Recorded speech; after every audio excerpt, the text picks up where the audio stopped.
certified world-class quality. Chismis! Sa tikuan! Ulo nga umot, pero kasunis ka ba ho? Bahu? Panglakaw nga gidaw ni, pero ang pangbalay stinky? Bahu? Ikaw ba ni? Ako? Magbangong buhay na ka? Ayaw na chimusi. Tanani Downy! Downy kontra kulo. Deserve sa tibok labada ang triple protection from musty smell, moldy smell, and bacteria. Fresh! Wala na iba po. Magbangong buhay na. Downy kontra kulo ang tibok labada. Petron Revex Fully Synthetic Diesel Engine Oil has dynamic cleaning technology. Maximum cleaning power to unlock maximum engine performance. Uphill, RevX! Downhill, RevX! Off-road, RevX! Ordering at the drive-thru, Come again, sir! RevX! Even bringing you over for a haircut. RevX! Because maximum cleaning power unlocks maximum engine performance, wherever the day takes you. RevX, power that persists.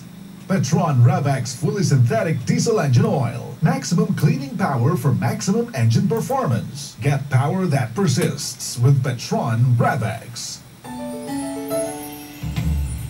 Edita Donasilio po, o sa ka-teacher. Ang mamahimong maestra, o sa kadakong garbo, modelo ka sa mga mata sa mga kabataan. Dili lang sa mga leksyon, kundi pati natod sa kung giunsa natupag at tingnan nga itong panglawas. Maong dapat ihinsog na permi, pinaagi sa pagkaon o masustansyadong pagkaon o kanunayong pag-ehersisyo. Ginom to kag MX3, low sodium, cholesterol, o fat-free. Ang MX3, modelo po na ko aron makabaton o mahimsog na panglawas. Mahalagang paalala, ang MX3 capsule ay hindi gamot at hindi dapat gamitin panggamot sa anumang uri ng sakit. Tumana ang saktong oras ug adlaw sa paggawa sa balay aron makalikay sa daghang tawo ug makalikay nga makakuha og virus. Usa ka pahinumdum gikan sa ACS Manufacturing, maker of Shield Bath Soap. Once upon a time na ay nanay ng labaupli, the end. Nakapayo sa kananay ng labaupli, uniform, bedsheet, long gown, ball gown, wedding gown, red carpet. Tungod kay ang gigamit niya, Champion Blue Long Bar. Sulit na tangtang ug mancha sa daghang labada. 1850 SRP ra. Champion Blue Bar, makuha ang mancha sa daghan nga labhunon. Sulit kayo sa 1850 SRP lang. Palit na! Para sa sinina nga ka-bloom sa kahumot, suwayi ang Charm Fabric Conditioner.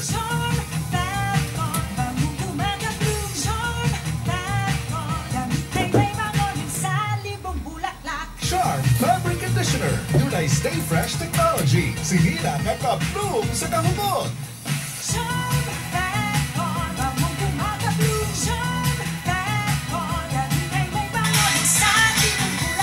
Charm Fabric Conditioner. Manufactured by ACS Manufacturing Corporation. ISO certified world-class quality. Ito ang DXDR 981 sa Dipolog City. Basta balita at serbisyo publiko. Tatak RMN.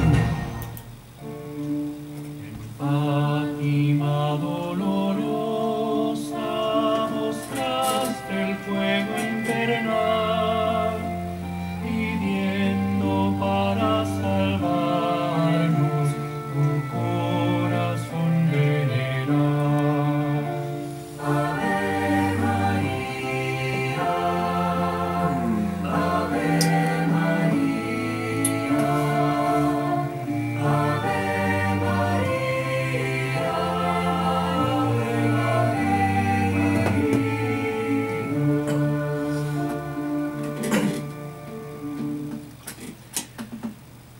Ngano kaha nga sa atong panahon karon lisod man kaayo nato ilhon ang matuod gayud nga simbahan nga gitukod sa atong Ginoong Hesukristo. Gani prueba ni ana tungod kay daghan na kayo ang nag-angkon nga maoy tinuod o puro gagamit sa Biblia, puro mukutlo og mga bersikulo sa Biblia. Unya matag usa doon na gayoy gibarugan, doon na gipanghawiran. O nganong mo ingong ko lisod tungod kay nganong wa man ta mag-usa nga parihas man ang Biblia nga atong gitun-an, igamit. Nganong wa man ta magparihas lagi o gibarugan. So, muingon ta ato ng sulayan o tuki karon ining atong laing segment sa tulumanon, ang kahayag sa pagtuong Katoliko. Sa ngalan sa Amahan, sa Anak, sa Espiritu Santo. Amen.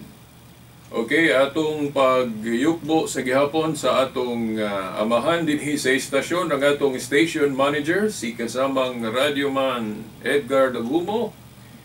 Ubana sa iyang mga kaubang, mga radyoman, tibuok yun staff dire. Na di atong nakita si kasamang radyoman Mark Bacroya. Ang atong sa technical side po, si kasamang radyoman Danny Luod, si kasamang radyoman Dax Ilumba, ato pong higala dire sa istasyon, si Ion Ilumbaring. Ako mingon akong pagyukbo kaninyo og mayong adlaw sa Ginoo. Sa tibuok stop, ako naman itong na-mention, ako din gimin ang fans club day sa RMN Dipolog. Akong pagyukbo o maayong adlaw sa Ginoo sa gihapon kaninyo. Sa tanang naa sa live streaming nga nagtan-aw karon o sa kahanginan nga naminaw karon sa AM band o sa FM band o sa RMN Dipolog. Maayong adlaw sa Ginoo o ako maingon ako gyud mo yukbo gyud kaninyo. Mayon kay kog yukbo, ayaw ninyo sabta nga kanang yukbo nga gipagka Dios.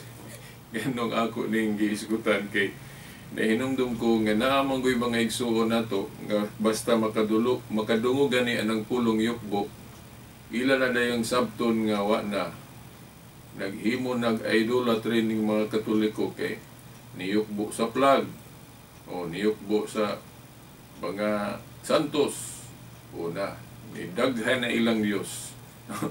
Hinoon sa atong tema, may labot na sa pagyukbo, ato naman ang sayran, nga dili tanang pagyukbo, sabton nga pagpakaryos. Naiyukbo nga pagtahod lang, o pag-venerate lang. Nakaroon no mga tinahod nga tigpaminaw, by the way, malimot na yun no? Di na ito kalimtan yun ang atong ang atong amahan po din sa Diocese of Dipolog, ang atong obispo, Most Reverend Severo Kaermari, ubana sa mga kaparian, sama no pananglit sa atong Bible Director gayod nga si Reverend Father Ramil Corong, ug sa tanan no nga mga kaparian sa maong diocese o bisan dili sa maong diocese, akong pagyukbo, pagtahod o maayong adlaw sa Ginoo kanatong tanan.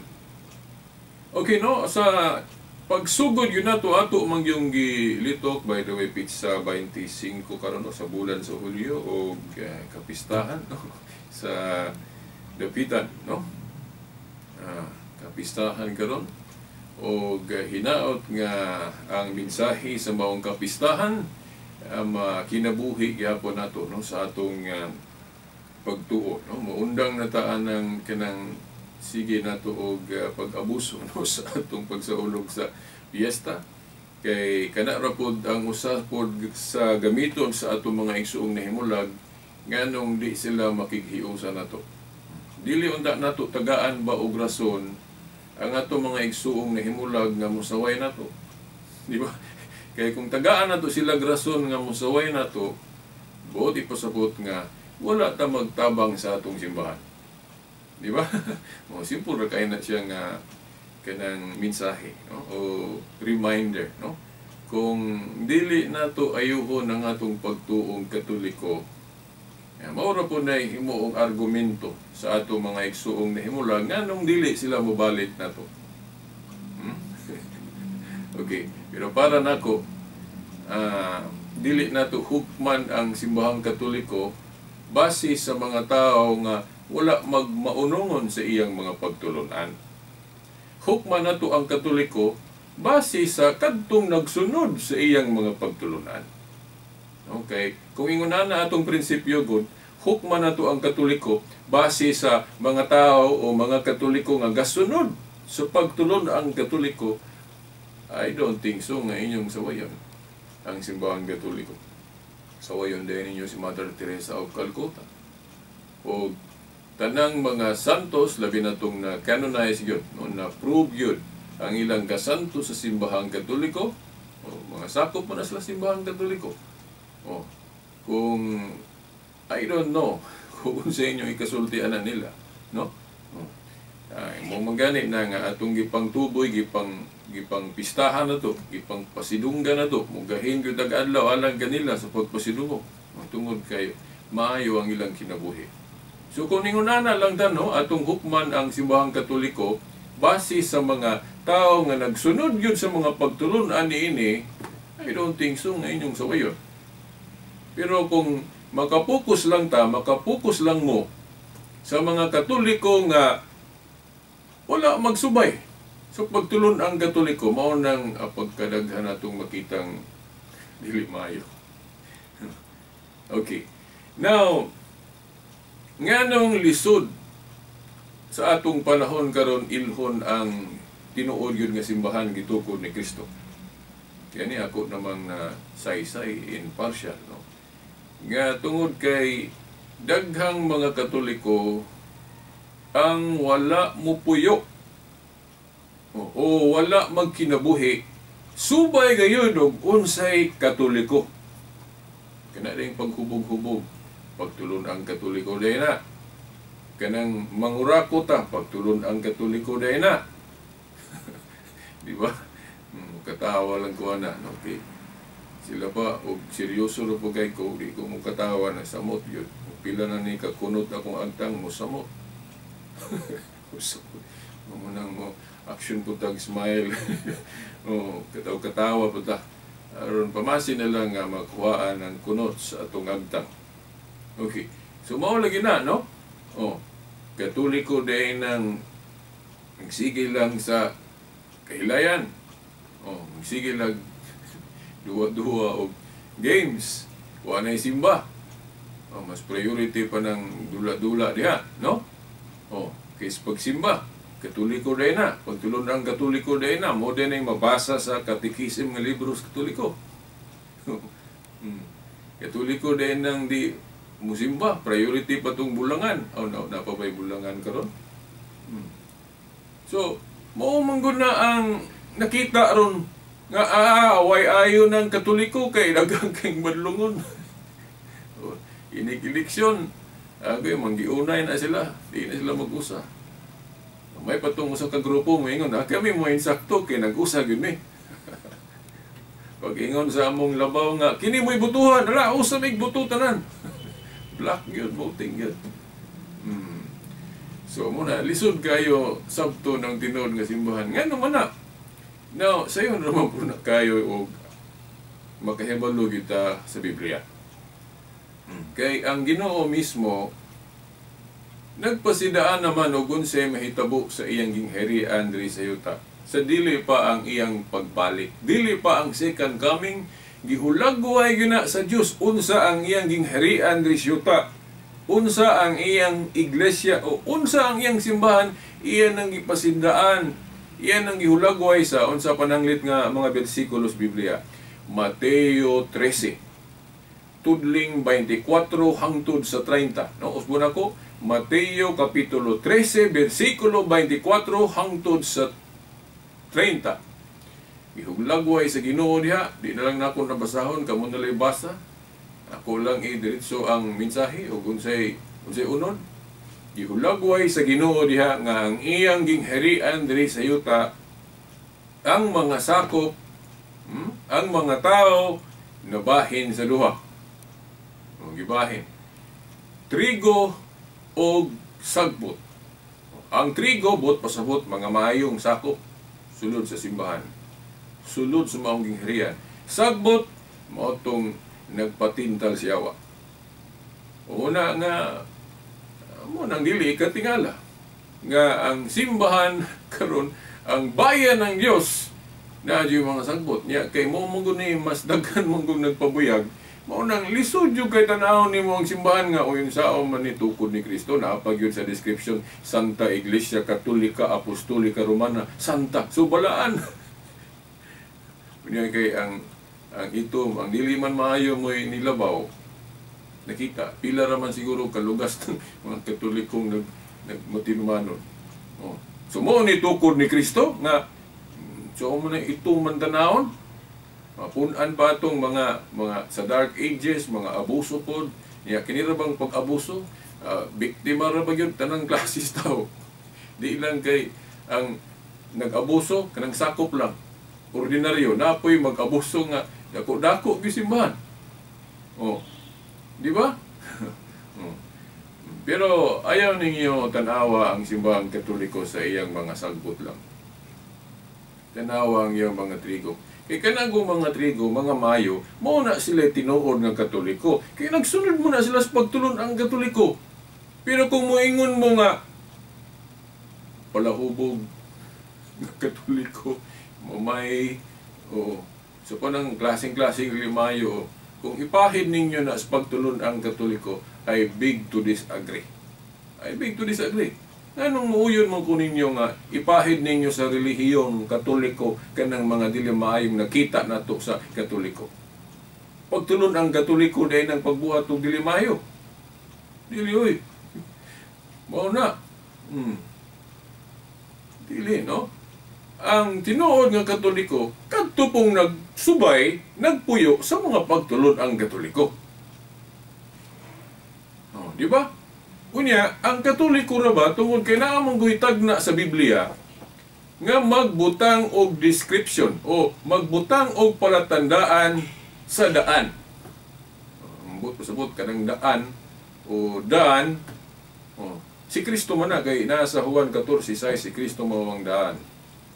Oh, di ba? Oh, unya ang simbahan pod nga iyang gitukod ang iglesia gitawag kay lawas man kuno matud pa ni Pablo. No, ingon si Pablo nga ang simbahan, ang iglesia lawas ni Kristo. Bukod pasabot mystical body of Christ ang simbahan. So kay lawas man ni Kristo ang simbahan, siya bali mga iulo. Oh. So kung dalan si Kristo sa tupadalan po ng simbahan. Di ba? Okay, lawas man niya ang simbahan. So unsay giingon sa Jeremias 31:21, magbutang og mga description. Magbutang og ilhanan. Mao na nga gituma na sa simbahan nga Katoliko. Kaya siya man yun original. Piyang gibutangan og description nga kining simbahan na usara gyud. Usara. Una na sa description niya, di ba? One Holy Catholic Apostolic Roman Church. Nganong usa sa description, one tungod kay usara man ang gitukod ni Kristo nga simbahan. Nya gibutangan pog laing description nga Catholic tungod kay naa sa Mateo 28:19 nga ang simbahan ni Kristo ipalukop sa tibuok kalibutan sa tupa universal. Sa Grego mo nang moadto tas Grego mo nang mutumaw ng variant word sa Greek nga Catholic. Ang unang migamit ana si Bishop Ignatius nakita sa kasaysayan, unang nakita ng term Catholic nga terminology sa pag-describe sa iglesia sa Dios o iglesia ni Kristong tinuod. Unang nakita na nga sinuwat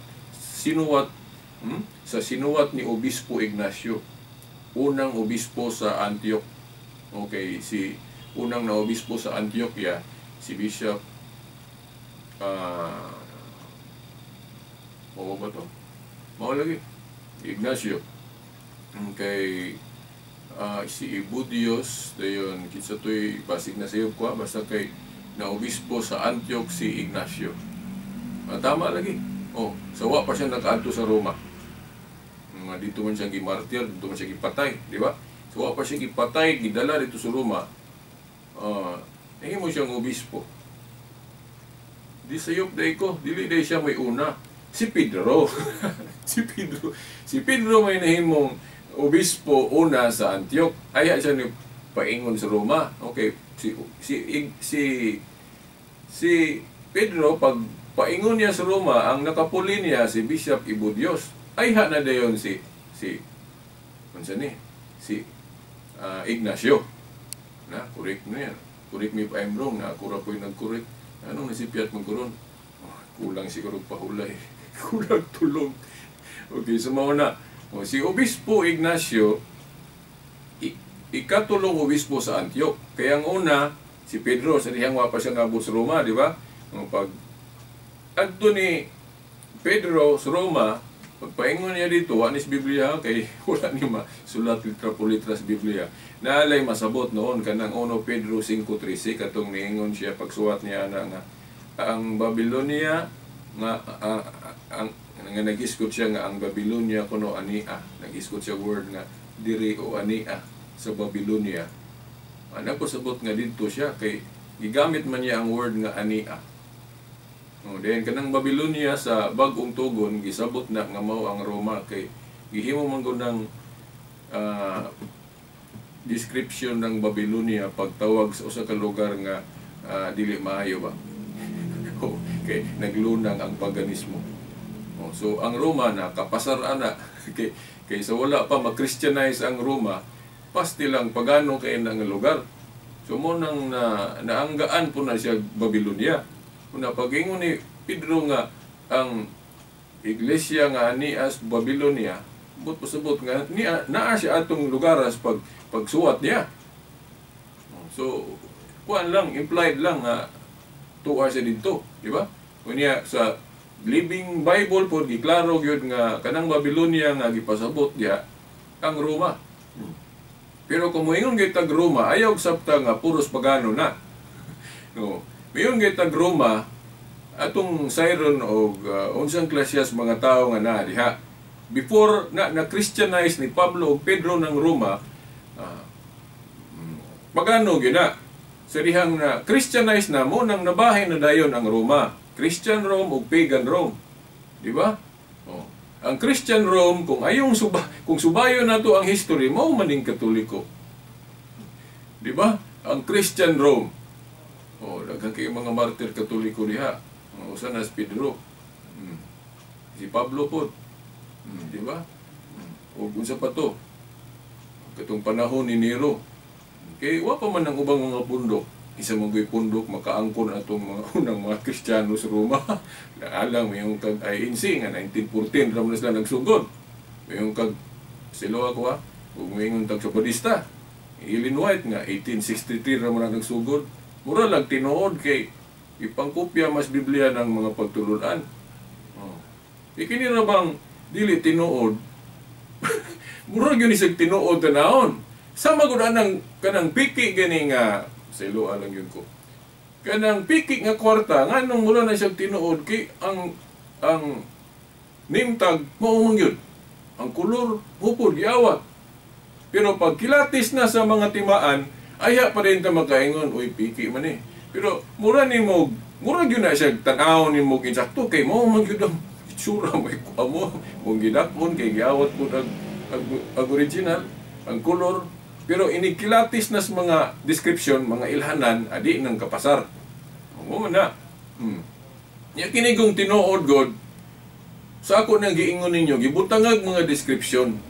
Nga dili ra ba gyud nimo mabasa sa Biblia litra por litra kay palitan kanang pagbutang og 1. Hinoon dili na debatable ng usara ang iglesia. Kay usara man gyud ang gitukod ni Kristo. Kanang pagbutang og description nga Catholic niya kay kung ayuhon yun nato basa atong mga Biblia, kung di ta moadto atong mga hubad-hubad na, di man kita kitaan ang pulo nga word Catholic. No, gawas atong moadto tas Griego, mo nang makita nato na yung mga versions Biblia po nga gahubad yun na. Pero kasagarang hubad sa Biblia ron, di ka kabasaan ng pulo nga. Kay sa history lagi, ang nigamit anak nga termino, una, si Obispo Ignacio. Pero hinon ang mga scholar wingon nga dili po nato ingnon nga tungod kay sa sinulat ni Ignacio unang nakita ng pulong Katolik nga siya unang nag-imbento o naggamit ana. Nagkataon lang nga ma-attribute niya tungod kay sa iya mang basahon unang nakita na. Pero wala mo siya moingon nga siya mo'y gauna anak. So ang ubang mga scholar moingon nga probably naanay nakalitok ana. Walang masuwat. Walang ma-record po sa Biblia, litra por litra. Pero sa gikaingon ko na ay mga hubad sa Biblia nga ilag yun ng ibutang na anong word nga Catholic. Di ba? Kay sa Greek ana Catholis, Katahulos, Oh, dili gyud Catholic. Pero ang meaning, mura Catholic Universal. Di ba? Oh. Kay mao lagi sa mga record, unang nakita na nga pulong sa sulat man ni Ignacio, mo nang ang Iglesia ni Cristo moingon na si kuan mo nag-imbento ana, dahil napoy pare ana nga niglitok pod. Nga di ba? Nga Saint Ignatius invented the name. Iya po tong conclusion ba tungod kay sa libro man ni sinuwat man ni Ignacio nakita kanang pulong unang kanang description nga Catholic mo nang niingon din ang pare nga si Obispo Ignacio may nag-imbento ana. Iya po tong pumasin posible pod kung si Ignacio gi unang naka gamit anang pulunga. Pero ang ubang mga scholar moingon nga pasig na anay nakalitok. Niya, walang masuwat. Kay dili man pud tanan nasulat. So basin ganig apostol may naglitok anak. Kay dili man tanan nasulat. No na sa Juan 21:25 dili tanan nasulat. Si Pablo pod nag-ingon sa 2 Tesalonica 2:15 ang tradisyon na ay sulat na apoy gibinaba na lang. Sa ito pa, naiwa masuwat. So, posible po nga nalitok og apostol, walang masulat nila sa Biblia. Kaya dili, lagitan na nasulat. Unya, si Obispo Ignacio, kuan man na siya, kanang tinunaan man na siya ni San Juan. So, basig nakalitok si San Juan, walang masulat sa Biblia.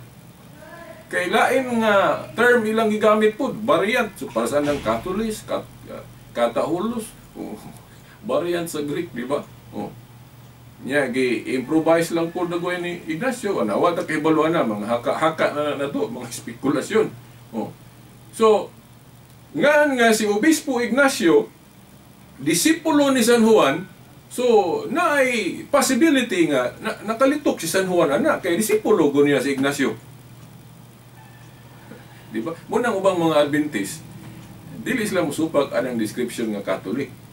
Ilang mo na mo Adventist mo ingon nga Catholic man ni, pero dili lang Roman Catholic, di ba? Oh.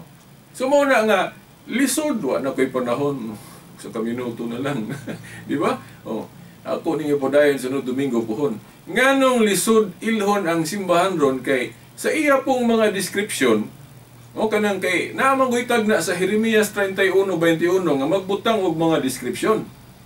Sama ko danang atong kwarta, dili man igo na iyang name tag nga 100 peso bill. Di ba? O 1,000 peso bill. Ang Central Bank, ang mga authority sa Central Bank, magbutang pag yun na silang mga description ilhanan. Pag ila sa unsay piki, unsay dili piki. So dili igo ng name tag nga 100 peso bill, dili.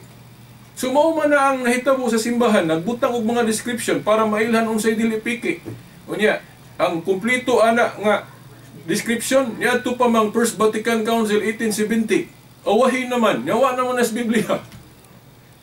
So mo nang lisod na to ilho ng matuod nga simbahan. Pero kung tanaw na to, kilatison na to pag-ayo ang history, namulot tawag yun nga, ang simbahang Katoliko mao ang tinuod nga Iglesia ni Cristo. Wa nam ko igong panahon, padayon mo pagpaminaw sunod Domingo pohon. Sa ngalan sa Amahan, sa Anak, sa Espiritu Santo. Amen.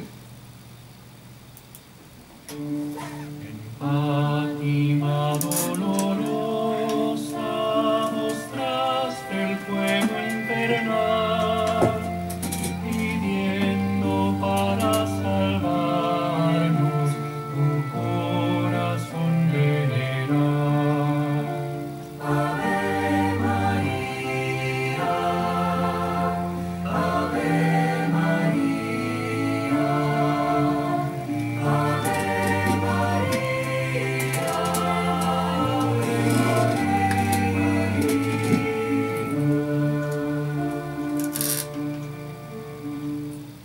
Tatak RMN. Hindi. Gising. Palit. Buong gabi. On. Repeat. I-Pampers Overnight Pants mo na si baby. Walang palit overnight? Posible. Himbing buong gabi. Himbing walang palit. Pampers Overnight Pants. Sulit based on average overnight load. Bagong